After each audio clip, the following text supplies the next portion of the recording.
ನಮಸ್ಕಾರ. ನನ್ನ ಹೆಸರು ಆರುಷಿ. ನಾನು 3ನೇ ತರಗತಿಯಲ್ಲಿ ಓದುತ್ತೀನಿ.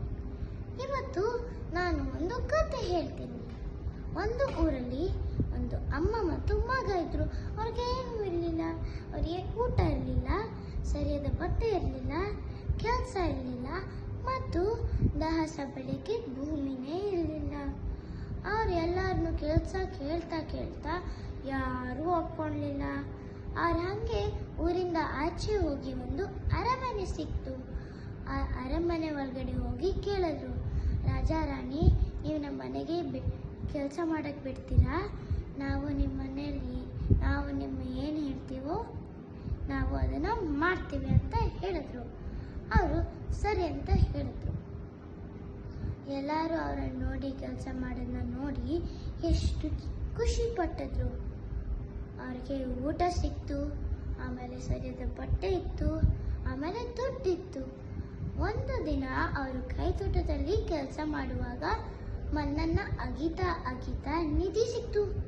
ಅಯ್ಯೋ, ನೋಡಿರಿ ಎಷ್ಟು ಚೆನ್ನಾಗಿರುವ ನಿಧಿಗಳಿದೆ, ತಗೊಂಡೋಗೋಣ.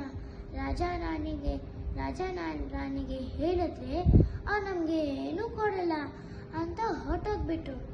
ರಾಜ ರಾಣಿ ಇಬ್ರನ್ನ ಹುಡುಕ್ತಿದ್ರು. ಅಯ್ಯೋ, ಇಬ್ರು ಎಲ್ಲೋದ್ರು? ಅಲ್ಲಿ ಒಬ್ರು ಊರವರು ನೋಡಿದ್ರು.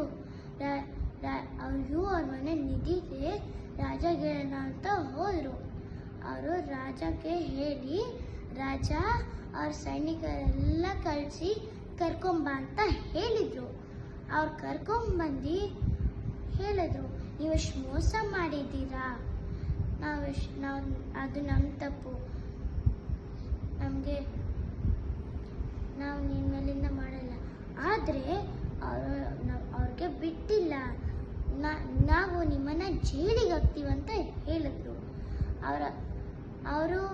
ಅವರನ್ನ ಜೈಲಿಗೆ ಹಾಕಿ ಅವ್ರಿಗೆ ಮತ್ತೆ ಏನೂ ಇರಲಿಲ್ಲ, ಮತ್ತೆ ಏನು ಊಟ ಇರಲಿಲ್ಲ, ಮತ್ತು ಸರಿಯಾದ ಬಟ್ಟೆ ಇರಲಿಲ್ಲ, ಏನೂ ಇರಲಿಲ್ಲ. ಇಲ್ಲಿಂದ ಏನು ಅರ್ಥ ಆಗತ್ತೆ ಅಂದರೆ, ಅತಿ ಆಸೆ ಗತಿ ಕೇಡು.